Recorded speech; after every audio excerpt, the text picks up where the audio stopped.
diesel generator ဆိုတာကတော့ဓာတုစွမ်းအင်ကိုစက်မှုစွမ်းအင်အဖြစ်ပြောင်းလဲပေးနိုင်တဲ့ diesel engine မှာ generator တက်ဆင်ပြီးလျှပ်စစ်ထုတ်လုပ်တာပဲဖြစ်ပါတယ်။ engine စက်အတွင်းကို diesel လောင်စာများထည့်သွင်းကာမောင်းနှင်ရတဲ့စက်တစ်မျိုးပဲဖြစ်ပါတယ်။ diesel စီမီးလောင်ပေါက်ကွဲမှုကထွက်လာတဲ့စွမ်းအင်တွေကိုလဲပတ်မှုစက်မှုစွမ်းအင်အဖြစ်ပြောင်းလဲပေးတဲ့စက်ဖြစ်ပါတယ်။အဲ့ဒီလဲပတ်မှုကနေ generator တွေကိုလဲပတ်စေပြီးလျှပ်စစ်စွမ်းအင်ကိုရရှိစေပါတယ်။ပင်မလျှပ်စစ်ဓာတ်အားလိုင်းမရောက်ရှိနိုင်တဲ့မြို့ငယ်တွေကျေးရွာတွေမှာအသုံးပြုလေ့ရှိပါတယ်။ပင်မလျှပ်စစ်ဓာတ်အားလိုင်းတွေမှာဓာတ်အားမလုံလောက်မှုတွေဖြစ်တဲ့အခါမှာလဲဒီဇယ်အင်ဂျင်တွေကိုအသုံးပြုကာလျှပ်စစ်ဓာတ်အားများကိုထုတ်ယူသုံးစွဲကြပါတယ်။ဒီဇယ်အင်ဂျင်ကိုအသုံးပြုပြီးလျှပ်စစ်ထုတ်လုပ်ခြင်းစနစ်ဟာအသုံးပြုရလွယ်ကူတဲ့အတွက် EPC မီးပြတ်သွားတဲ့အချိန်တွေမှာအသင့်အနေအထားနဲ့အသုံးပြုလေ့ရှိကြပါတယ်။ပြင်ပလောကများမှာတော့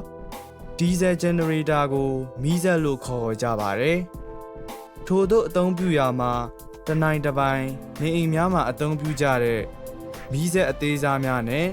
စက်ရုံအလုပ်ရုံများ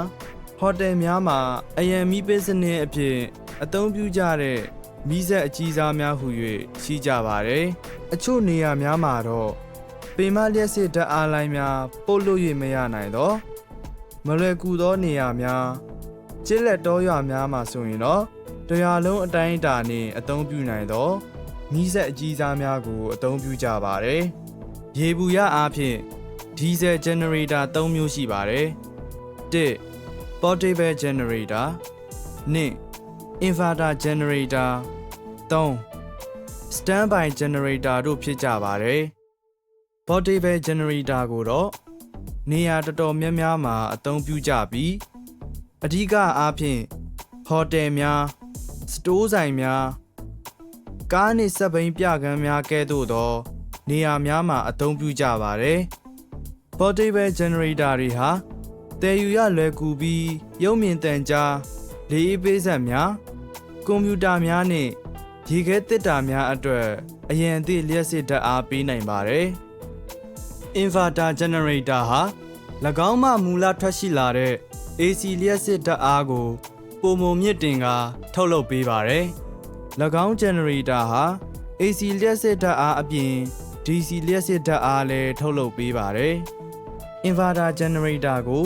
2800 ဝက်ကနေ3100 ဝက်အထိထုတ်လုပ်သုံးစွဲကြပါတယ်။၎င်းကိုဈေးဆိုင်များဆိုင်ခန်းများဟိုတယ်များစတိုခန်းများကားအယောင်းဆိုင်ခန်းများနဲ့